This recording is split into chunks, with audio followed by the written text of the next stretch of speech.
Oke nak, yuk kita mulai ya. Sesuai dengan kontrak belajar, pertemuan ini apa coba? Bu Yuni tak tanya.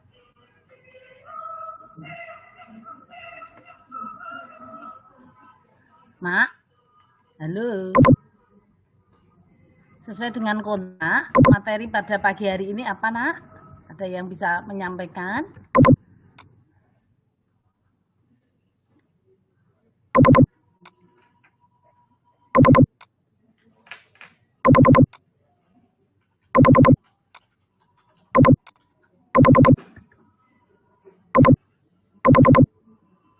Halo.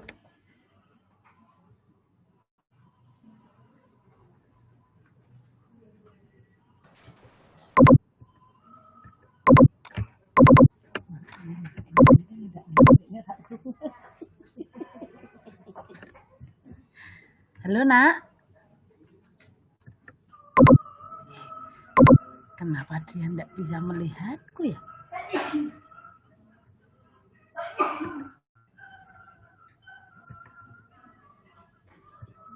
Assalamualaikum semuanya, halo. Ya Bu. Oke, ya materi pada pagi hari ini sesuai dengan kontrak di faal apa coba? Ada yang tahu?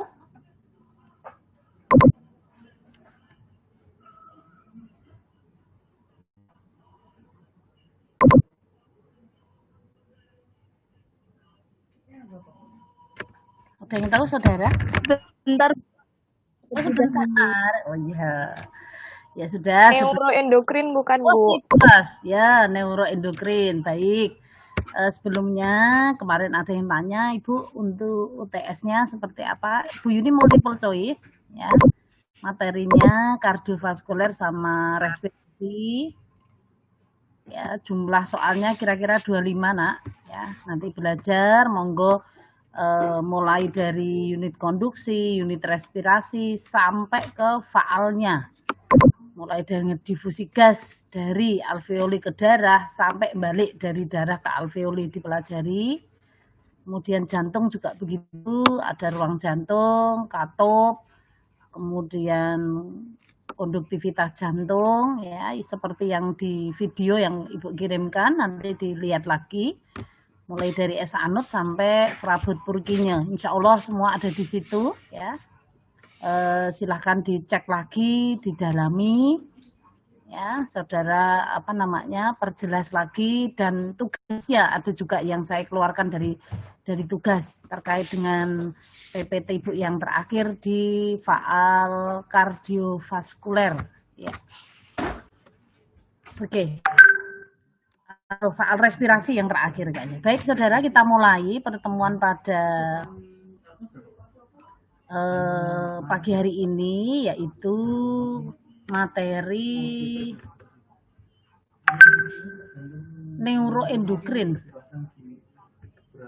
Ya. Neuroendokrin ya, coba Ibu izin untuk share screen ya. Neuroendokrin.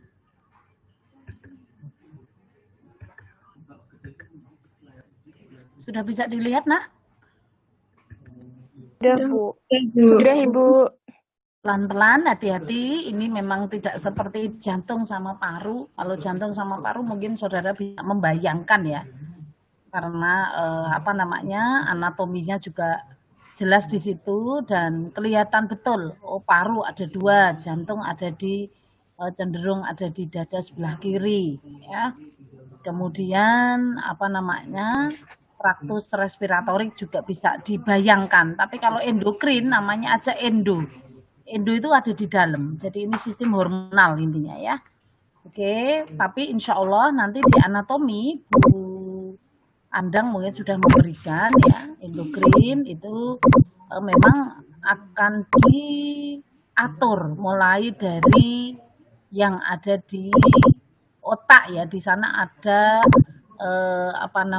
pusat pengaturan yang namanya adalah hipofise. Hipofise ada 2, anterior, posterior.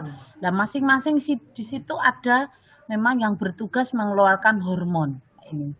Jadi sekali lagi mohon dipahami ya, karena ini memang materi yang perlu pendalaman, karena bentuknya hormon itu juga tidak bisa dilihat dengan kasat mata ya, bisanya dengan memang harus diukur di laboratorium kadar hormon ya. Kalau jantung mungkin saudara bisa lihat, oh EKG seperti ini ya. Paru juga begitu, kapasitas vital dan sebagainya bisa dilihat ya di track recordnya. Oleh karena itu pelan-pelan yuk kita cermati bersama-sama neuroendokrin.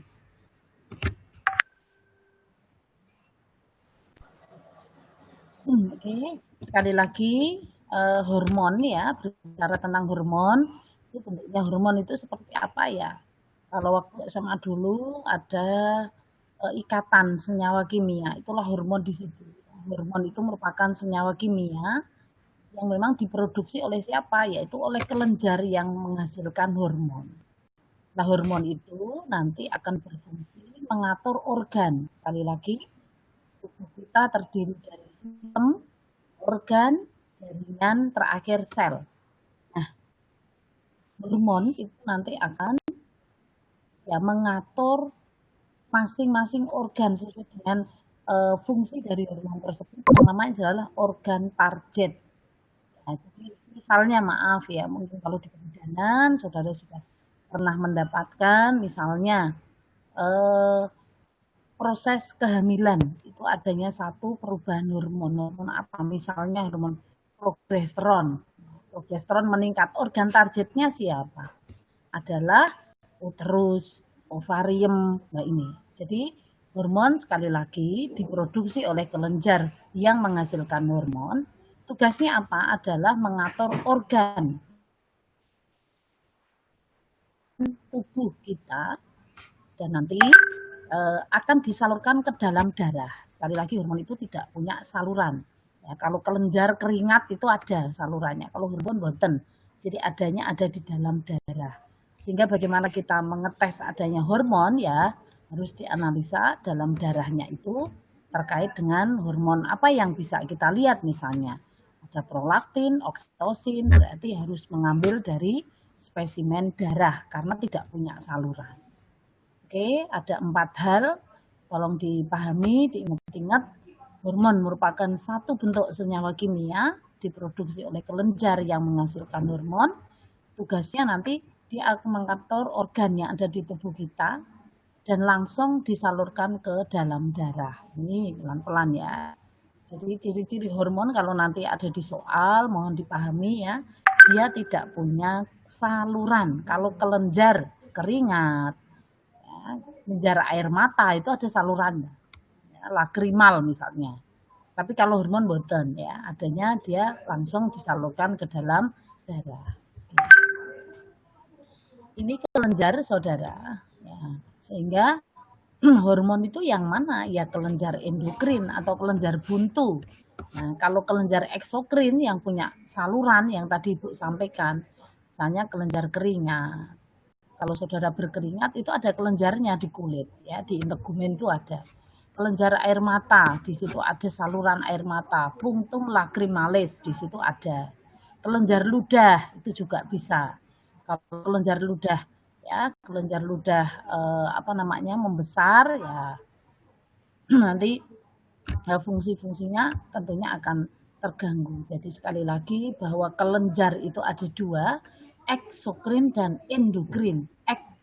Ek itu kalau mau memudahkan untuk memahami, kalau endo itu di dalam ya atau ke dalam, sehingga dia tidak punya saluran. Kalau endokrin disebut juga kelenjar buntu karena tidak ada saluran tadi, dan yang dihasilkan namanya adalah hormon. Ya, tetapi kalau kelenjar eksokrin bedanya tadi jelas dia punya saluran. Ya. Oke, dan menghasilkan sekret atau getah tertentu. Kalau keringat ya dia akan menghasilkan keringat. Kalau air mata akan menghasilkan lakrimal ya, lakrimalis atau air mata. Kelenjar ludah juga demikian. Ini saudara mudah-mudahan masih bisa dipahami ya, endo sama ekso. Nggak usah dihafalkan tapi dipahami. Endo berarti ke dalam, tak punya saluran, kelenjar buntu, dan contohnya adalah menghasilkan hormon. Oke. Yang tadi Ibu bilang saudara bahwa kelenjar tubuh kita tuh cukup banyak ya.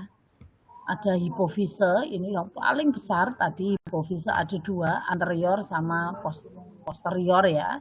Meskipun yang tengah itu ada ya. Yang nanti akan menghasilkan melanosit stimulating hormon itu dihasilkan oleh hipofise yang tengah-tengah ya. Oke. Nah, hipofise itu disebut dengan master gland ya, atau kelenjar pengatur semuanya itu ada di hipofise. Ya, ini masternya namanya adalah hipofise. Terus kelenjar yang menghasilkan hormon ada tiroid. Ya, tiroid itu ada 2 di kanan sama kiri, paratiroid, pankreas itu di dalam ginjal ya. Adrenal juga sama, gonad. Gonad ini khas pada kita ya. Nanti tugasnya sudah Ibu arahkan ke sana. Ya. Oke, hipofise ini siapa sih yang mengatur hipofise? Ya, salah satunya adalah oleh hipotalamus. Oke, ini adalah hormon. Ya. Ini kalau dilihat dari perbedaannya, ada yang lokal, ada yang bersifat umum. Ya, ini yang lokal jelas dia bekerja pada tempat produksinya saja. Misalnya asetilkolin ya pada muskuloskeletal ya. Kalau hormon yang umum ya, kalau saudara lihat ada epinefrin, norepinefrin. Nah ini cara kerjanya yang bersifat lokal atau setempat, ada yang bersifat umum atau general. Ini. Oke, kembali lagi ke tempat. Oke, kita mulai dari hipofise. Hipofise mungkin di anatomi dicek lagi. Hipofise itu ada 3 pembagiannya. Anterior yang ada di sisi depan, posterior yang di belakang, dan tengah-tengahnya ada intermedia. Oke, masing-masing di hipofise ini mengeluarkan hormon sendiri-sendiri. Ya, saudara nanti dicek sekali lagi dengan anatomi yang sudah disampaikan Bundang ya. Yang pertama adalah hipofise anterior. Inilah yang Ibu Bo, ini merupakan hormon-hormon khas pada perempuan. Ini. Yang pertama adalah hormon gonadotropik. Ya. Ini mulai dari follicle stimulating hormone atau FSH, LH atau luteinizing hormone, ICCH dan prolaktin. Oke. Memang cukup banyak singkatannya, tapi insya Allah nanti kalau saudara sudah masuk ke ASKEP, terutama ASKEP kehamilan, nanti akan familiar dengan FSH, LH. Ini. Follicle stimulating hormone. Itu nanti organ targetnya adalah ovarium. Ovarium akan mengeluarkan folikel setiap bulan, folikel yang matang akan dikeluarkan dan menjadilah satu kondisi kalau tidak ada proses pembuahan maka folikel degraf ini akan masuk ke rahim. Kalau tidak ada pembuahan maka akan luruh menjadi menstruasi. Ini follicle stimulating hormone. Sekali lagi tadi di depan Ibu sampaikan bahwa hormon itu akan mengatur organ target. Jadi hormon gonadotropik organ targetnya mana? Nah, nanti dicek. Kalau FSH berarti ada di ovarium. Ya, ovarium, LH juga ada di sana. Ya, ovarium, kemudian uterus. Nah ini. Kemudian prolaktin, ada di mana itu organ targetnya? Ya ada di payudara, karena ini hormon penghasil atau yang memproduksi ASI. Oke, kemudian yang kedua adalah adrenotropik hormon atau ACTH. Adrenotropik hormon. Nah, ini hormon adrenotropik atau ACTH, kemudian tirotropik atau TSH, thyrotropic stimulating hormone ya. Organ targetnya mana itu? Berarti ya tiroid. Ya, jadi hormon tirotropik ya, kemudian organ targetnya adalah kelenjar tiroid. Nanti akan menghasilkan T3, T4 lah ini. Kemudian hormon somato. Somato itu tubuh atau yang kalau bahasa biologi waktu SMA dulu mungkin saudara masih ingat disebut dengan growth hormone atau hormon pertumbuhan. Oke, ini memang harus dihafalkan ya, dipahami boleh ya, tetapi memang harus ada sedikit karena ini anatomi, rodok dihafalkan sedikit-sedikit ya. Adenohipofise. FSH, LH, ICCH, prolaktin, ACTH, TSH, mbak hormon pertumbuhan. Oke. Yang dipahami atau yang dihafalkan yang kecil saja ya, biar nanti mempermudah untuk pemahaman hafalan ya. Ya, yang kecil misalnya hafalkanlah yang posterior saja. Jadi hipofise posterior ini menghasilkan 2 saja, saudara, yaitu ADH. Ya, ADH, ada yang tahu ADH? ADH? Ada yang tahu ADH, saudara? Di SMA dulu mungkin?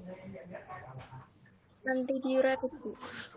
Tulisannya your internet unstable. Halo, ADH, ada yang tahu ADH, nak? Wih, ojo bobok loh. Hormon, antidiuretik hormon. Pinter, siapa itu? Yulianita, Bu. Yulian, apa nak? Yo, rasa wedi ya? ADH apa? Antidiuretik hormon. Anti? Diuretik hormon. Pinter, yo, kurang sedikit, yo. Anti?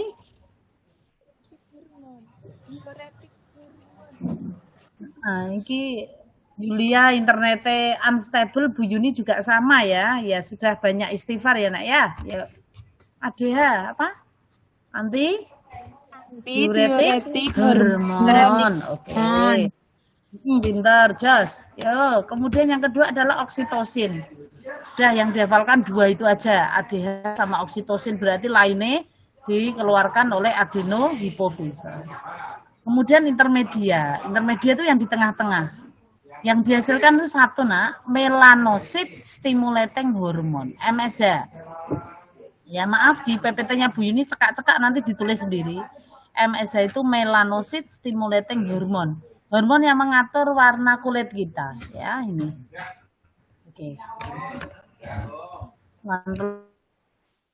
Salah satu yaitu hormon pertumbuhan, growth hormone. Tadi dihasilkan oleh mana? Hipofise posterior, anterior, atau intermediate? Growth hormone. Anterior. Apa nak? Dihasilkan yang mana? Anterior, posterior? Oh pinter, sip Jos. Ya anterior. Oke, yang posterior tadi ADH sama oksitosin. Oke nak, ini waktu SMA dulu coba diingat-ingat ya. Ini hampir sama. Kalau kondisi hormon di tubuh kita itu berlebih, ya maka akan mempengaruhi terjadi satu gangguan ya. Kalau over, ini namanya adalah gigantisme ya. Dia tumbuh besar nak. Ya, jadi belum selesai masa tumbuhnya. Epifise tulangnya itu belum menutup. Jadi dia tumbuh gede banget, gigantisme ya. Kemudian kalau sudah selesai tumbuh, epifisenya sudah selesai masa tumbuh, epifise belum menutup, ini ada pembesaran pada ujung tulang. Ini namanya akromegali. Jadi ada dua penyakitnya. Yang pertama adalah gigantisme. Itu dia tumbuh besar. Kenapa kok bisa tumbuh besar? Pada waktu itu epifise belum menutup, hormonnya tinggi sekali sehingga dia jadi gede, giant. Ya. Kalau akromegali, ya, dia itu epifise belum menutup, ya, dan tumbuhnya adalah pembesaran pada ujung tulang. Ini akromegali. Pak Anton. Kemudian under itu kalau kondisinya low atau kurang ya. Kalau saudara lihat anak kerdil ya, kretinisme itu epifise belum menutup dan hormonnya ya kurang sehingga dia tampak kecil. Kemudian yang kedua senilis infantil, itu wajahnya kayak orang tua tapi bentuknya cilik. Nah, itu gangguannya karena epifise sudah menutup ya, tapi hormonnya kurang sehingga tumbuhnya adalah wajahnya kayak orang tua, senilis infantil.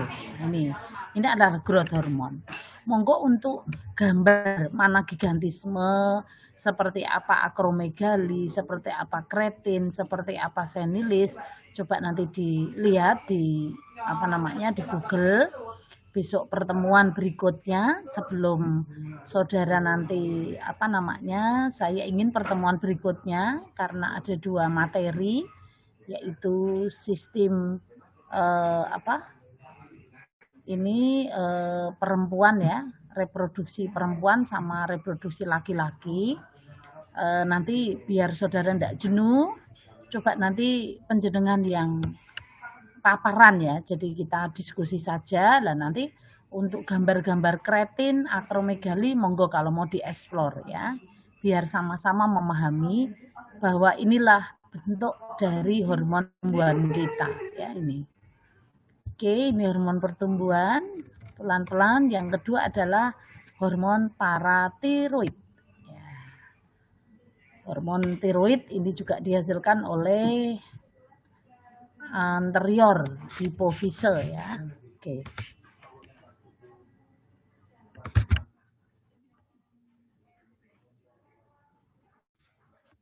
Kelenjar tiroid ini ada dua, yang tadi saya bilang ke saudara, ada lobus yang kanan dan kiri. Kalau di pemeriksaan fisik, misalnya di vital sign ya, di pemeriksaan fisik, setelah vital sign pasti saudara akan memeriksa dari kepala hingga kaki. Biasanya di leher akan diraba. Apakah tiroid membesar apa tidak? Lah ini. Ya, tiroid ada di situ. Sehingga kalau saudara memalpasi leher, ya minimal hasilnya itu tiroid ada pembesaran kelenjar tiroid enggak. Nah, ini. Kemudian fungsinya apa sih untuk tiroid? Sekali lagi adalah meningkatkan metabolisme. Ya, hormon tiroid ini kelenjar tiroid akan menghasilkan dua hormon, saudara.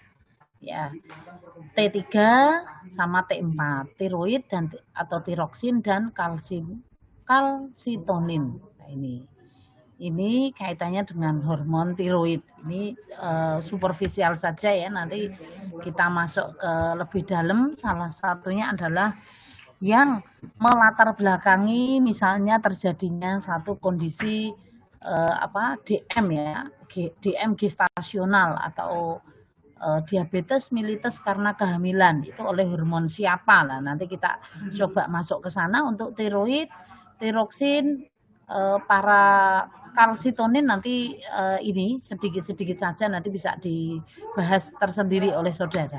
Oke. Kemudian hormon tiroid sama kalau itu sifatnya besar ya atau hipersekresi berlebihan ya maka ciri-cirinya karena dia mengatur metabolisme dalam tubuh ya hipermetabolisme. Tanda-tanda kalau hipermetabolisme ya saudara bisa memahami ya di situ. Kalau metabolismenya kenceng pasti jantung akan bergerak lebih cepat sehingga HR-nya pasti cepat ya. Kemudian RR-nya juga cepat atau respirasi rate-nya. Kalau heart rate itu HR tadi ya.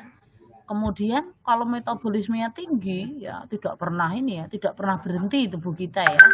Ya, energinya pasti akan banyak diperlukan karena metabolisme itu perlu energi ATP. Kalau saudara lihat di biokim, mungkin di pelajaran biokim ya. Ini energinya akan lebih banyak, dia akan membutuhkan ATP. Ya. Kemudian karena metabolismenya tinggi saudara, biasanya orangnya cenderung lebih kurus ya. Ini kalau hipersekresi. Kemudian yang selanjutnya adalah tremor. Tremor ada di di perifer di alat gerak kita. Kemudian gemetar, pengen kerja terus karena hawanya metabolismenya tinggi sekali. Dan satu hal lagi yaitu tidak bisa tidur. Nah, ini tanda-tanda kalau hipersekresi kelenjar tiroid itu seperti ini orangnya ya. Dia enggak bisa tidur, warja terus rasanya karena metabolisme dalam tubuhnya dipacu terus. Ya, metabolismenya cukup tinggi. Nah, selanjutnya yang berlawanan dengan hipersekresi adalah hipo. Kalau kondisi hormon tiroid di tubuh kita itu hipo ya, maka kebalikannya metabolismenya akan rendah ya. Jadi metabolisme tubuh atau basal metabolisme rate ya itu rendah ya. Siapa tahu yang membuat BMR ini ya tubuh kita, sel-sel kita itu. Sel-sel kita akan membuat metabolisme karena ada dua itu, ana sama kata ya. Nah, itu rendah semua. Kemudian karena metabolisme rendah, enggak pernah banyak yang tidak digunakan, dibakar lah intinya. Ya dia gemuk tampilannya. Jadi kalau hiposekresi itu biasanya dia gemuk. Gerakannya lambat, jelas karena metabolismenya tidak sesuai yang diharapkan. Mudah mengantuk. Nah ini berpikirnya tidak begitu cepat ya, atau berpikir lambat. Banyak tidur.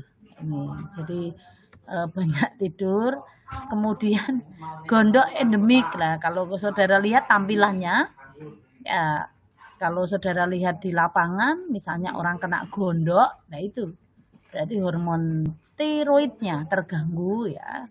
Ini hiposekresi itu menghasilkan namanya adalah gondok endemik. Ini karena hormon tiroidnya kurang ya.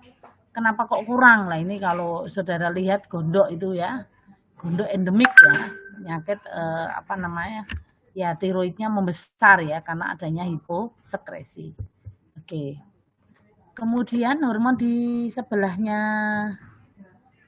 tiroid itu adalah kelenjar paratiroid atau paratiroid hormon. Oke. Ini sama, tadi dia fungsinya adalah mengatur metabolisme kalsium dan fosfat ya. Memacu absorpsi kalsium, reabsorpsi, mobilisasi kalsium. Nah ini kalau paratiroid ini identik dengan kalsium dan fosfat ya, mengatur di situ. Mengatur metabolisme itu ya mulai dari absorpsi, reabsorpsi, mobilisasi. Nah ini ya. Oke, ini paratiroid hampir sama saudara. Jadi kalau dia hipersekresi ya CA, kalsium darahnya itu tinggi nak. Nah, kemudian kalsium darah yang tinggi itu nanti akan menimbun. Ya menimbun di tidak semestinya, misalnya ada batu ginjal ya. Ini karena misalnya paparan hormon paratiroid yang tinggi ya. Ya, kemudian mobilisasi CA dalam tulang tinggi. Ya, bisa meningkatkan terjadinya fraktur spontan. Kalau hiposekresi paratiroid, ya ini CA darah menurun, kram ya, karena hipokalsemi. Ya kalau kram terus berlanjut, ya kadang kalau kekurangan CA di dalam tubuh kita atau kalsium dalam darah itu kurang, ya bisa sampai kejang. Ini kalau yang hiposekresi yang sudah berat ya ini. Oke, tadi ada growth hormone. Contohnya kalau dia ada gigantisme, kalau over ya ada akromegali. Akromegali itu pembesarannya ada di ujung-ujung tulang ya, karena epifisinya sudah menutup. Maaf tadi yang akromegali saya ralat ya, tadi epifisa kok belum menutup, sebenarnya sudah menutup sehingga dia pembesarannya ada di ujung-ujung tulang. Ini. Kemudian kalau yang under ada kreatin, ada senilis infantil ini ya. Kemudian kita berbicara tentang hormon tiroid, tadi sampun hormon tiroid, kemudian paratiroid. Kalau hormon tiroid yang hipo, ini contohnya adalah gondok endemik.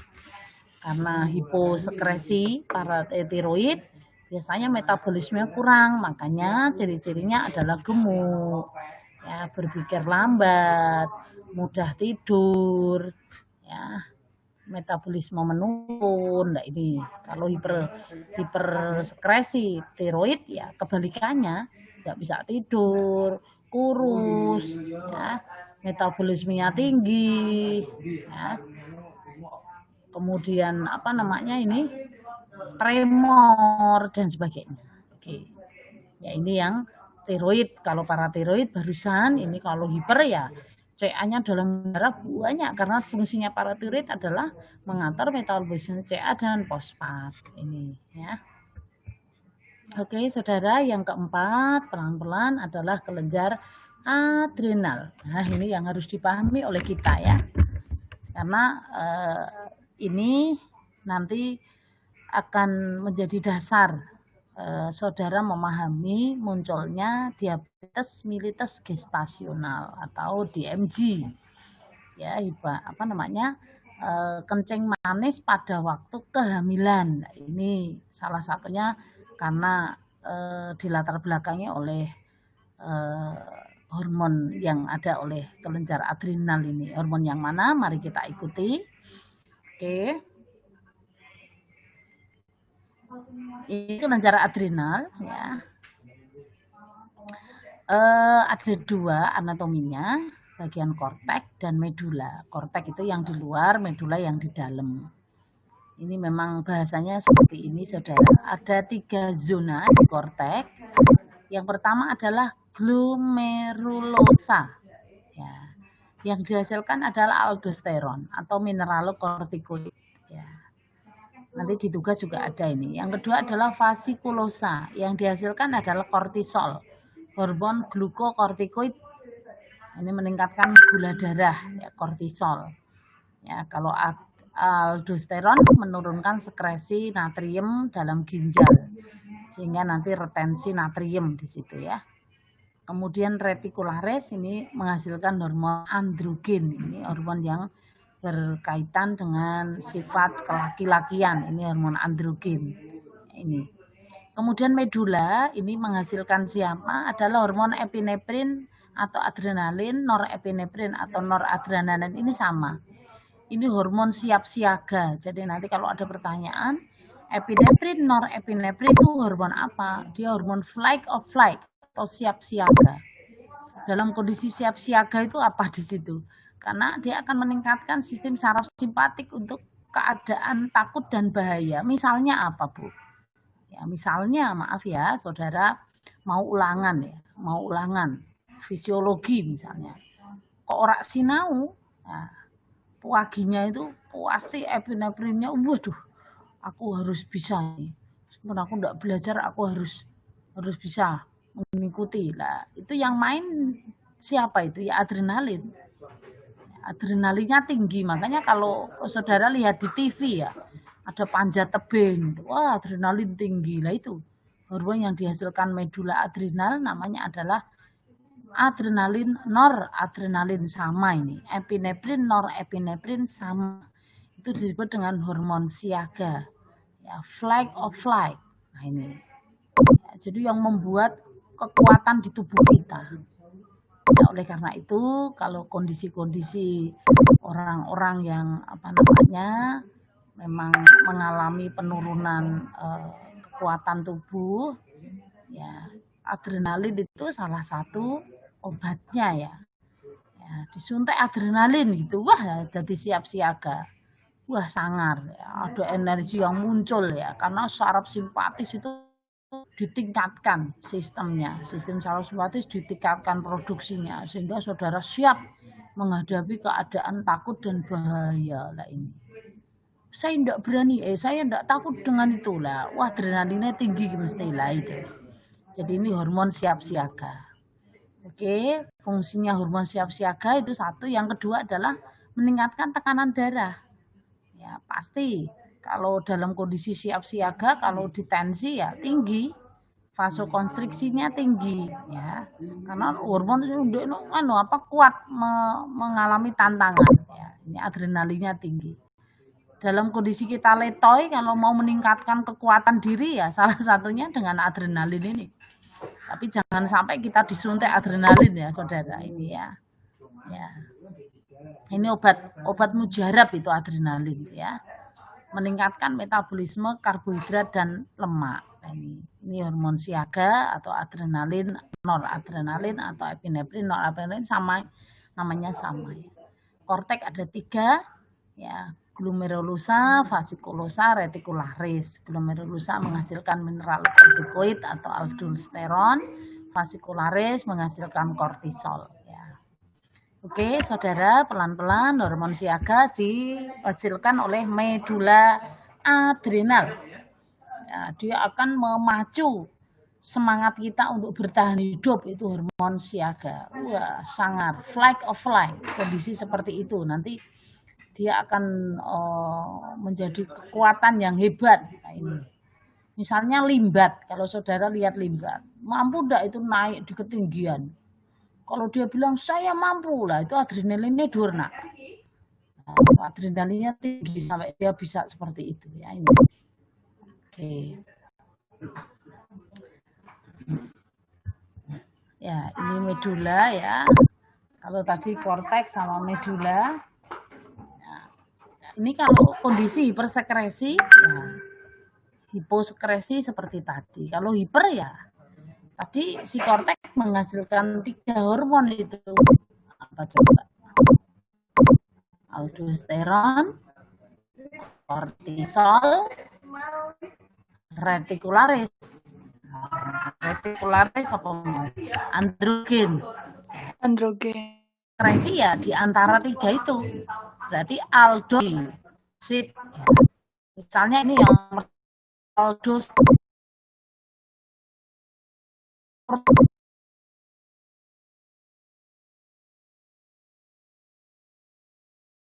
itu adalah absorpsi ya. Absorpsinya tinggi kan DNA. Maaf Ibu, macet-macet. Akibatnya apa kalau aldosteronnya tinggi? Aduh, nah itu ya kok tidak bisa. Nah, iya caranya ya.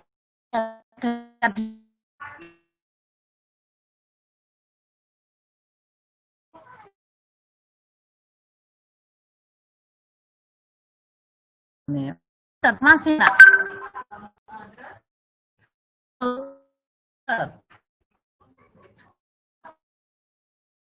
Bilangnya macet-macet. Iya gitu ya. Ya wes nak ditengok kayak piye ya. Dia Mbak Widu dia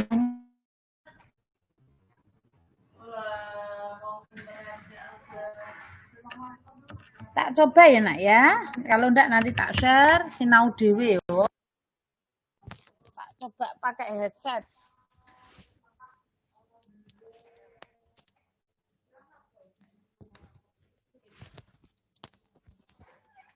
Mas, tadi di lantai 4 apa Mas?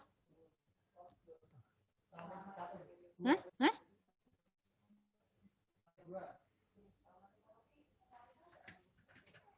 Halo, masih bisa mendengarkan Ibu? Masih Bu. Bisa, Bu. Halo?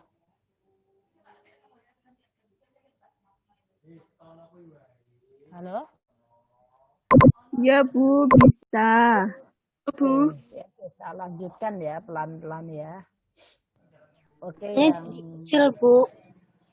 Iya kecil ya. Iya saya juga bingung ini. Sabtu sudah sejak hari Senin kemarin agak error ini. Kalau nggak pakai earphone tadi malah keras Bu. Karena kecil ya, ya udah enggak usah pakai ya. Oke. Oke ya, kita coba pelan-pelan. Hipersekresi kelenjar adrenal. Tadi ada medula, ada korteks. Medula akan menghasilkan hormon siaga. Korteks ada 3 zona, ada retikularis menghasilkan androgen, fasciculosa menghasilkan kortisol, satunya lagi menghasilkan aldosteron. Jadi kalau kondisi hipersekresi, contohnya ya aldosteronisme. Ini hormon mineralokortikoid itu tinggi, nah sehingga ciri-cirinya potensi NA-nya tinggi, tensinya tinggi, yang kedua adalah Cushing syndrome. Ini glukokortikoidnya tinggi sekali. Glukosa darah naik berlebihan di wajah atau yang dikenal dengan mules. Cushing syndrome. Nanti saudara cari ya gambarnya, mulai dari tadi yang Ibu sampai gigantisme. Bu, kalau sekarang nggak dengar apa-apa Bu. Aldosteronisme, Cushing syndrome, seperti apa coba? Besok kalau saudara mau paparan diskusi untuk Mohon maaf, Ibu tidak ada suaranya, Bu.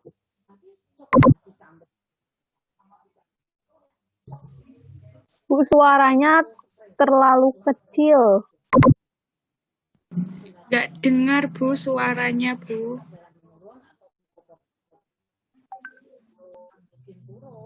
Handsetnya belum dicabut kayaknya ya. Dari laptopnya belum dicabut kan.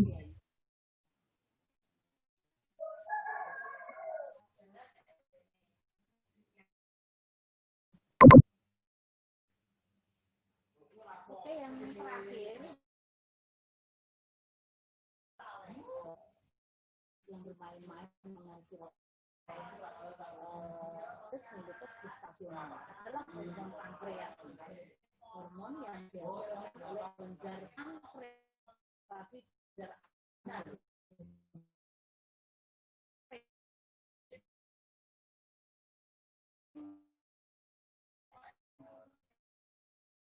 pankreas ada pada tulang Langerhans ada dua, alfa sama beta. Hati-hati, yang menghasilkan hormon insulin itu yang beta, kalau alfa glukagon. Bu, suaranya tidak terdengar. Tapi kalau glukagonnya tinggi, Earphone-nya, Bu. Bu, earphone-nya belum dicopot itu dari laptop. mengurangi hormon insulin. Nah, intinya saudara, insulin itu akan mengikat glukosa untuk bisa digunakan ke dalam tubuh, ke dalam sel. Jadi kalau ada orang DM, itu siapa yang bermasalah? Insulin ini. Jadi sekresi insulin kalau dia minimal atau tidak ada sama sekali. Bayangkan kalau di tubuh tidak ada insulin, gula darah itu tidak akan bisa dimanfaatkan oleh sel karena tidak ada yang mengikat. Karena fungsi dari hormon insulin adalah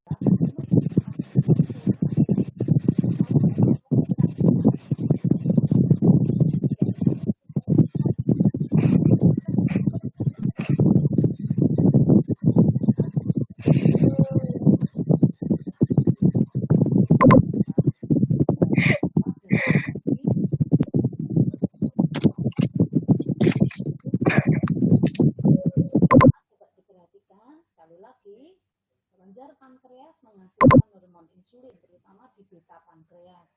Kalau alfa ini hormonnya adalah hormon glukagon.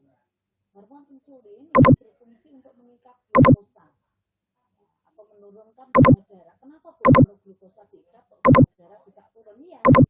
Kalau glukosa diikat, maka glukosa akan bisa disampaikan ke sel-sel tubuh untuk bisa digunakan. Kalau insulin tidak ada, ya glukosanya tidak ada yang Bu, ulangi aja, Bu. Bu, tidak terdengar, Bu. Bu, tidak Angkat tangan, terdengar. guys. Bu, Earphone ini belum dicabut. Kowe ya ngomong belum gitu, dicabut. Bu, diabetes mellitus gestasional itu yang melatar belakangnya adalah adanya peningkatan penurunan hormon insulin.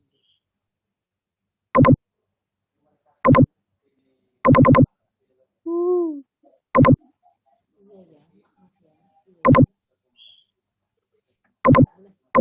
Suaranya Kak Bu, iya nak, saya sudah berusaha. Iya nak, sudah berusaha tapi apa daya, Mohon maaf Ibu, earphone-nya belum dicabut dari laptop. iya Bu, itu Suara Ibu nggak terdengar, Bu. lu cuman dipakai apa itu? Iya nak, ibu sudah berusaha. Ibu pakai apa ini? ini sudah Bu, ini sudah terdengar. Tadi nggak dengar sama sekali, Bu. Tadi tidak dengar soalnya kayaknya earphone-nya belum dilepas dari laptopnya Bu. Sudah nak. Nah, sekarang udah. Nah sekarang sudah terdengar Bu sekarang. Bu Yuse. Yang wifi. Wifi yang aku pakai itu. Ya? Tethering. Pakai tethering. Sudah lihat ini? Saudara, halo anakku. Anakku Sudah, cintaku, halo. Sudah. Iya, Bu. Suara Ibu sudah jelas. Oh iya. Ulangi dari kelenjar adrenal ya, Bu. Dari kelenjar adrenal, Bu. Ya. Soalnya nggak dengar. Ya, oke. Yuk, kita konsentrasi tingkat tinggi lagi ya. Oke, tak ulangi ya. Oke. Kelenjar adrenal. Ya, ini ada dua, Nak. Ya, medula sama korteks. Oke. Medula. Medula itu menghasilkan hormon adrenalin, noradrenalin podo, itu namanya sama. Nama lainnya epinefrin, norepinefrin podo. Waduh, ganti internetnya tidak stabil, memang nasib ya. Oke ya. Iki adalah hormon siaga. Hormon siaga itu flight or flight. Nah, dirimu menghadapi apa namanya ya, keadaan takut atau bahaya, itu yang keluar adalah hormon adrenalin. Ya, kalau kamu lihat itu limbat kok iso munggah ning gone ketinggian berapa meter, lah itu kok dia bisa kayak gitu, adrenalinnya dhuwur no. Nih ya. Ini adrenalin ke hormon sangar iki, ya, bisa memacu orang untuk semangat 45 ya. Makanya kalau saudara lihat itu apa namanya? Promosi rokok, aku toh ada yang di laut itu toh. Nah, itu adrenalinnya tinggi, adrenalin lah itu. Itu hormon adrenalin, ya, hormon siaga. Oke. Ya, sehingga ciri-cirinya hormon siaga mau ya kerjane sistem saraf simpatik itu optimal ke. Ya, sehingga dia tidak takut bahaya, sangar iki ya. Kemudian kalau sistem saraf simpatik tinggi, ya vasokonstriksi pembuluh darahnya tinggi. Dampaknya apa? Ya tekanan darah tinggi. Kenapa? Tekanan darah dipengaruhi oleh resistensi atau konstriksi pembuluh darah. Kalau di situ resistensinya tinggi, ya tekanannya tinggi. Ya. Kalau tekanan darah tinggi, dampaknya apa? Metabolismenya ya tinggi, karbohidrat, lemak melu tinggi. Ini hormon adrenalin. Jadi kalau di rumah sakit dalam kondisi yang membahayakan, yang hampir meninggal gitu tono. Nah, hormon adrenalin ini contohnya dia hormon orang.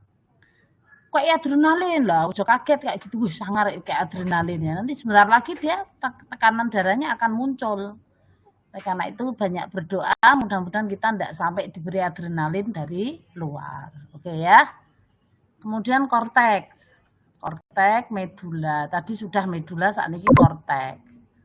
Korteks itu ada 3. Zona tengah-tengah, zona fasikulosa, yang dihasilkan hormon apa? Kortisol. Ya, glomerulusa yang dihasilkan adalah hormon aldosteron. Fungsinya apa aldosteron itu? Ya, dia menurunkan sekresi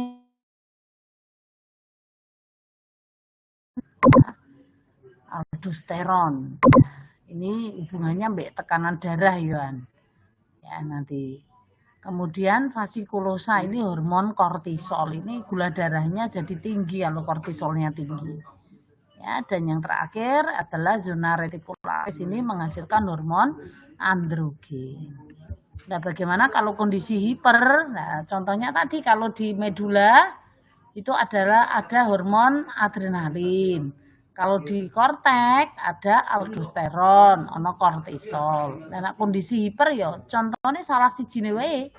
Aldosteronnya tinggi misalnya. Nah, otomatis apa reabsorpsi Na itu meningkat. Reabsorpsi Na dan air itu meningkat. Ya, tensinya naik, contohnya itu ciri-cirinya ya. Kemudian Cushing syndrome. Ya. Lagi glukosa darah itu naik sampai berlebihan sampai ning wajah barang. Wajahnya moon face. Ya, ini contohnya. Kemudian kelenjar pankreas. Ini tidak boleh lupa ini yang mendasari kita untuk belajar terkait perubahan DMG atau diabetes mellitus gestasional. Ada 2, ini dihasilkan oleh siapa? Yaitu Pulau Langerhans. Ada 2 ini, alfa sama beta. Yang menghasilkan hormon insulin tuh yang mana, Bu? Yang beta. Tadi itu diapalke. Ini anatomi jelas ya ono. Nah, mekanismenya Secara singkatnya intinya begini. Jadi insulin itu tugasnya adalah mengikat glukosa. Bayangkan kalau kita habis makan, glukosanya sudah diproduksi, gak ono sing gandeng karena tidak punya insulin, ya sudah glukosa tidak akan bisa sampai ke sel. Dia akan berada di dalam darah. Nah, oleh karena itu hormon insulin itu sangat penting kita butuhkan. Kalau insulin terganggu, penyakitnya namanya apa, Bu? Ya diabetes. Itu ada 2 tipe. IDDM sama non-IDDM. Yang memang betul-betul tidak bisa memproduksi insulin atau yang memang produksinya kecil. Bayangkan saja kalau insulin nggak ada, ya gulanya akan tinggi di dalam darah. Intinya begitu. Oke, kita coba cek hormon insulin. Oke, ini secara detail, saudara. Nanti untuk hormon-hormon yang di daerah kewanitaan, silahkan nanti saudara searching gawe tugas yang apik kayak ini, Ibu. Ini tak contohi yang hormon insulin. Oke, tadi ini pankreas, ya. Pankreas itu siapa yang menghasilkan hormon? Ya, Paulo Langerhans. Nah, ini itu sudah ada. Jadi ada 2 jaringan. Ingat, tubuh kita sistem tubuh. Sistem turun meneh dadi organ. Organ turun meneh dadi jaringan.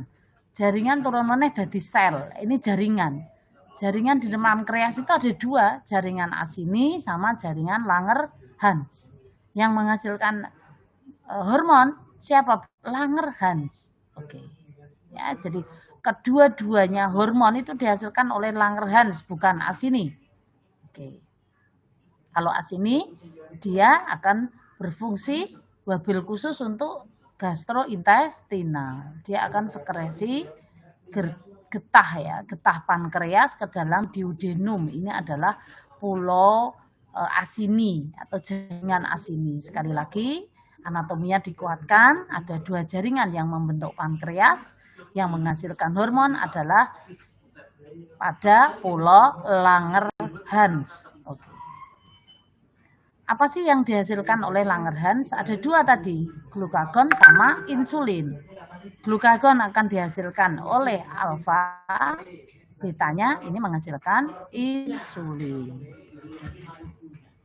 Sekali lagi, ono pertanyaan, insulin dihasilkan oleh kelenjar Paulo Langerhans yaitu beta atau alfa. Ya, jawabannya beta, ojo alfa. Alfa itu glukagon. Insulin intinya ini pelan-pelan, ayo yang ngantuk jangan ngantuk, dipahami sidik ya, habis ini boleh ngantuk. Oke. Insulin itu identik dengan mengikat glukosa. Sekali lagi, glukosa yang sudah hasil akhir yang kita makan ya, itu tidak akan bisa digunakan oleh sel manakala tidak ada insulin. Detailnya seperti ini. Mari kita pahami.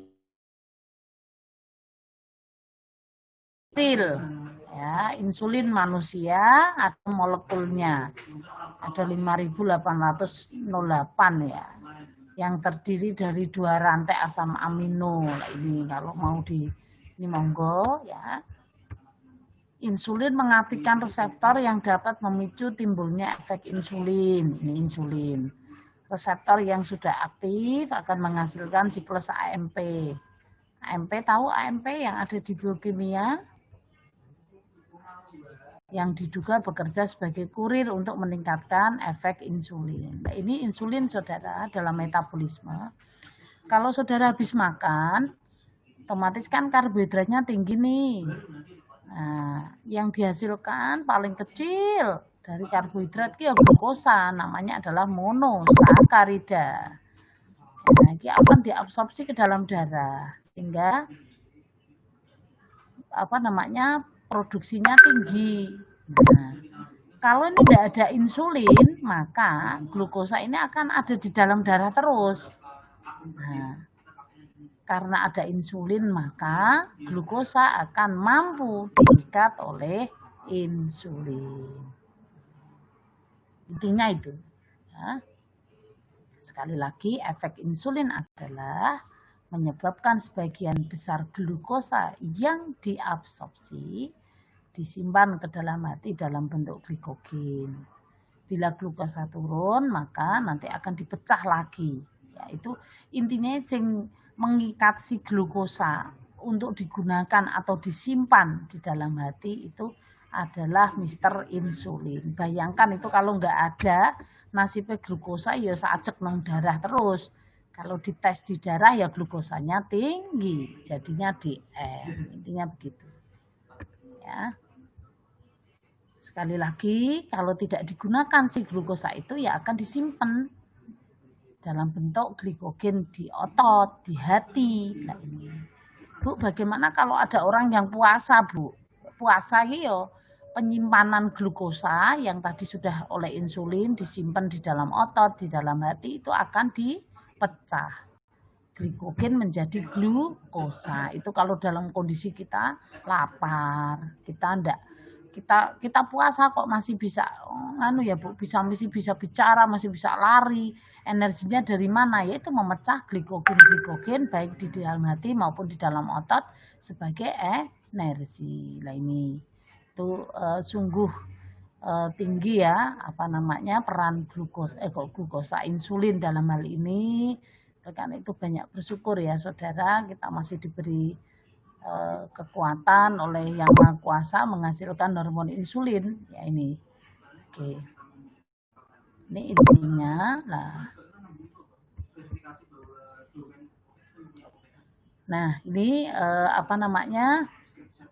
sekali lagi bila tidak ada aktivitas setelah makan, jadi misalnya setelah makan tuh saudara tidur, lagi glukosane tadi banyak diangkut ke dalam otot, disimpanlah dalam glikogen otot sebagai energi.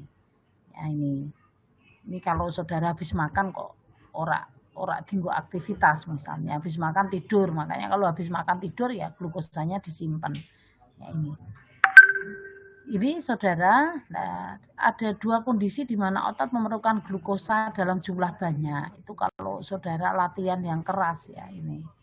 Misalnya ujian olahraga misalnya ya, atau latihan head exercise yang tinggi ya. Ini glukosa ya tidak membutuhkan insulin dalam jumlah banyak karena otot ini akan diubah glikogennya menjadi glukosa. Ini. Ya.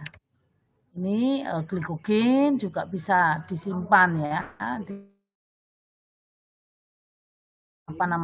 di dalam otot, di dalam hati, di dalam otak, ini sama ya. Oke.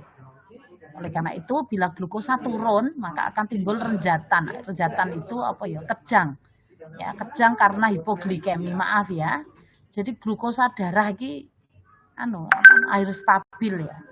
Dalam kondisi tinggi ya kita bisa koma karena hiperglikemi. Dalam kondisi rendah pun sama ya, ini. Jadi glukosa yang turun kurang dari 20 bisa menimbulkan renjatan itu kejang atau hipoglikemi yang nanti akan berdampak ya koma hipoglikemi sama. Jadi orang yang sakit DM itu memang harus dijaga betul-betul bisa dalam kondisi yang normal. Kalau dia terlalu turun ya bahaya, terlalu naik sama saja. Ya ini. Jadi harus diatur dengan pola makan yang baik ya. Ditambah exercise ya untuk membuat glukosa ini bisa diikat oleh si insulin dan bisa digunakan. Ini. Ya, ini insulin ya. Monggo nanti saya kok ada tulisan tidak stabil terus ya ini. Oke. Ini pengaturan insulin ya. Pengaturan insulin bisa dipengaruhi oleh glukosa darah, ada asam amino ya ini. Oke, saudara, Ibu minta maaf ya karena jaringan yang tidak bersahabat dengan kita ya, sehingga ada keterbatasan Ibu ya dalam menyampaikan. Sekali lagi kita ulas sedikit ya, bahwa hormon itu tadi ada dua ya, kelenjar endokrin sama eksokrin. Endo itu ke dalam, jadi dia tidak punya saluran, dia langsung disekresi ke dalam darah. Apa sih namanya? Adalah hormon. Ini kelenjar endokrin. Kalau eksokrin dia punya saluran. Misalnya kelenjar air mata, kelenjar keringat. Kemudian kelenjar endokrin itu ada 3 hal yang harus dipahami. dia diatur di pusatnya. Kemudian yang kedua, dia akan mengatur organ target ya, dan menghasilkan apa itu hormon. Nah, yang dimulai tadi dari hipofise, saudara, pelan-pelan. Hipofise ada 2, ada 3 ding, anterior, intermediate, posterior. Nah, masing-masing mempunyai spesifikasi sendiri untuk mengeluarkan hormon. Hormon posterior ini yang paling mudah dihafal ya. Dia mengeluarkan ADH, anti diuretik hormon, sama oksitosin. Kalau MSH dihasilkan oleh intermediate hipofise. Lainnya itu dihasilkan oleh anterior hipofise. Tadi sudah belajar mulai dari growth hormon, kelenjar tiroid, kelenjar pankreas ada 2.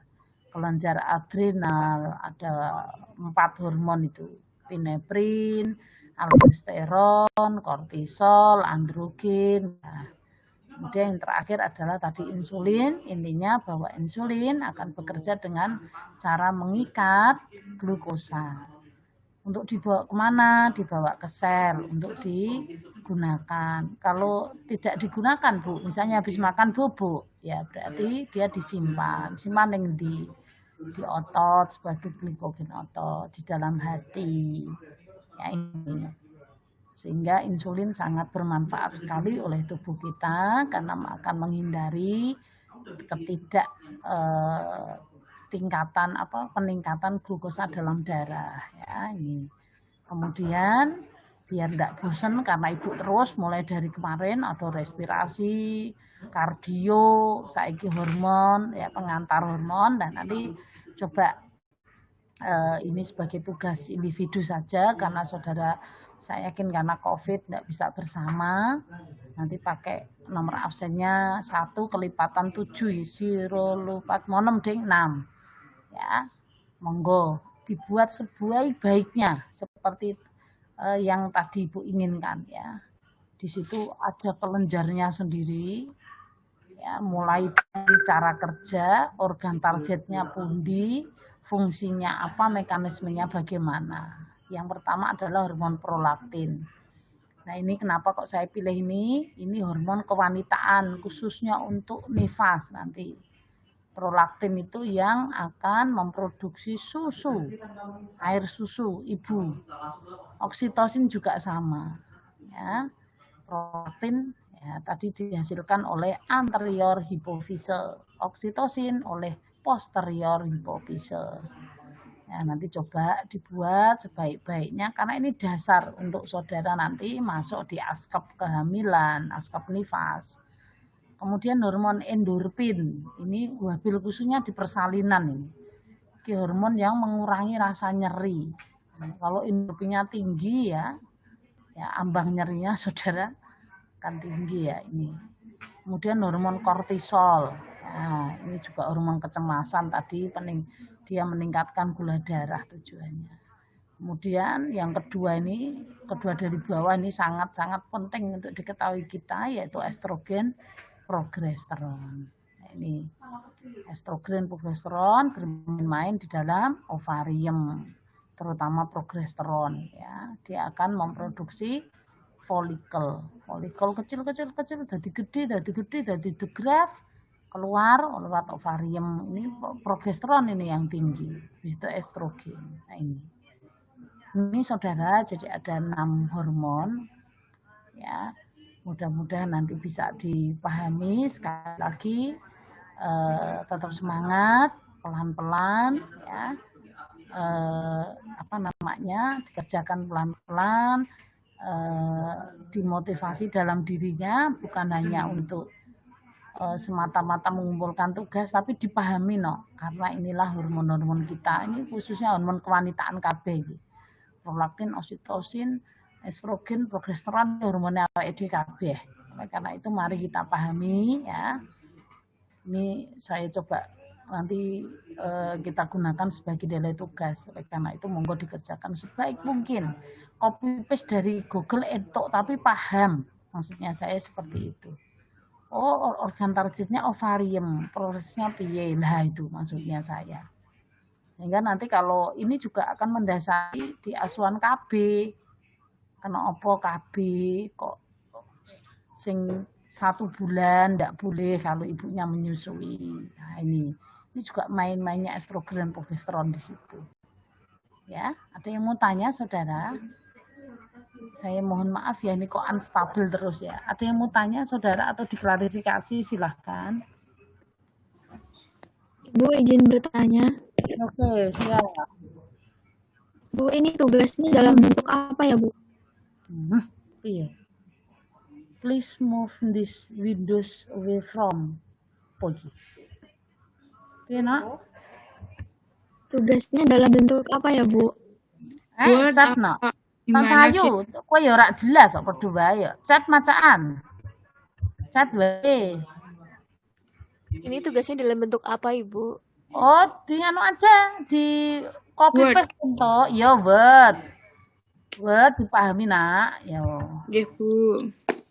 Dalam bentuk Word. Buat tulis tangan ya itu dipoto.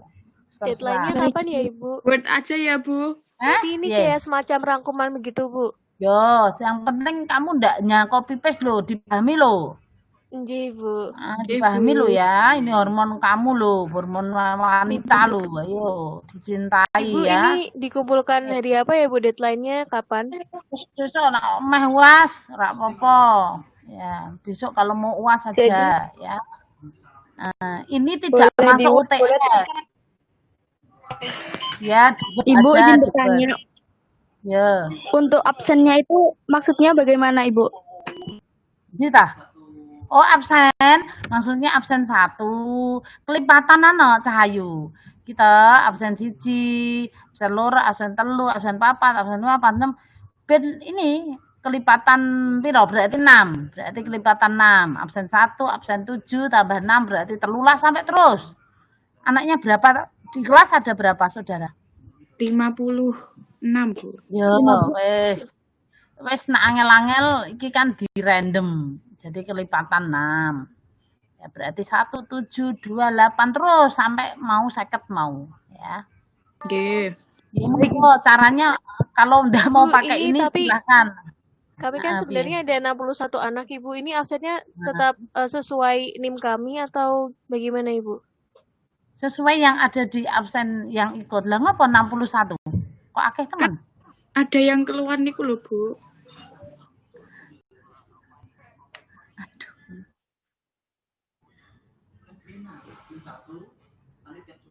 Dia juga macet, aku juga macet.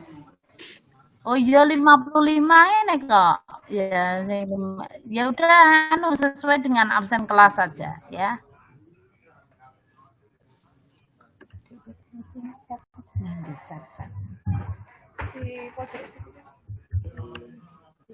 Dia aja mati.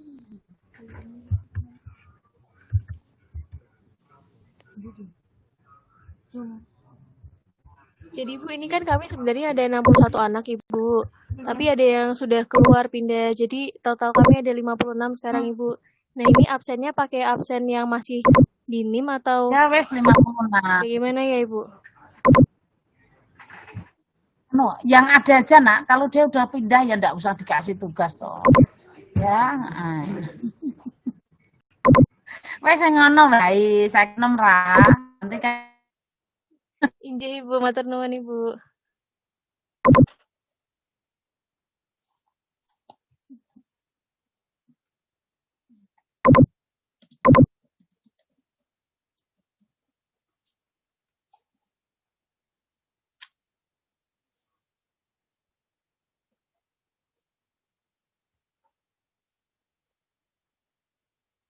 nah, siapa ini yang tidak bergabung ya?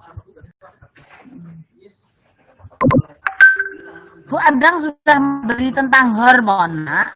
Di anatomi sampun.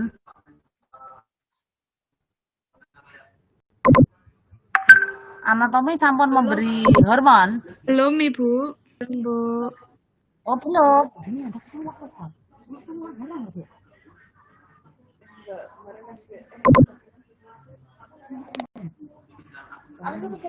Oh, pencernaan.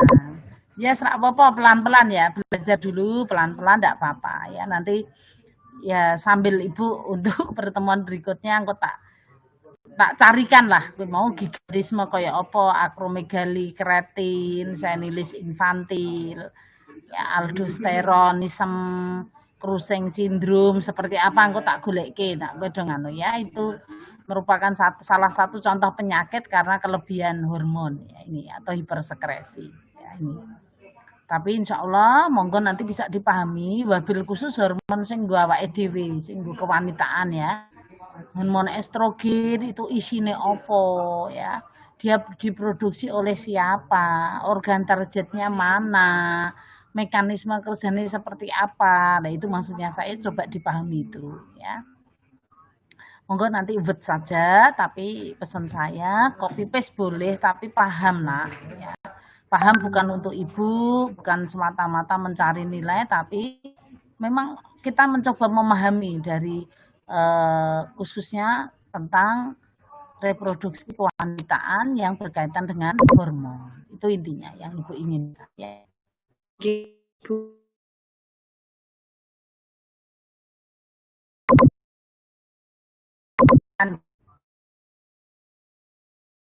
Nggih.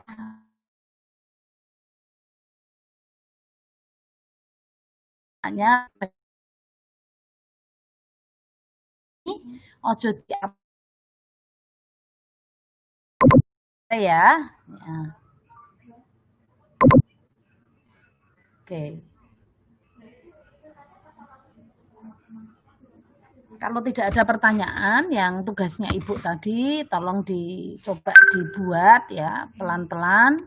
Ya, kalau memang saudara kesulitan pakai itu absen pelipatan 6, monggo kalau mau diatur misalnya 56 itu kan ada 6 poin.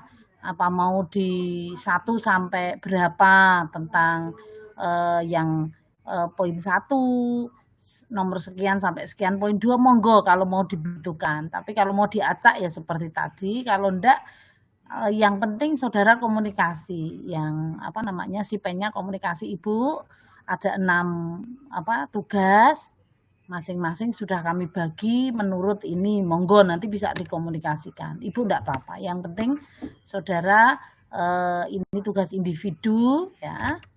Jadi nanti bisa saling sharing itu karena nanti insya Allah juga akan saya keluarkan meskipun sedikit ya untuk di ujian ya kayak kemarin. Jadi di UTS besok tugasnya itu ada yang tak keluarkan dari tugas jadi banyak belajar ya terkait dengan apa tanda-tanda vital khususnya respirasi sama HR atau heart rate ya mulai dari frekuensi irama ya isi, nah itu nanti dipahami. Ya, ada yang saya keluarkan beberapa soal saja, ya.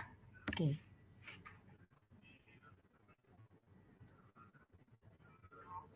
Oke, saudara ada yang mau disampaikan?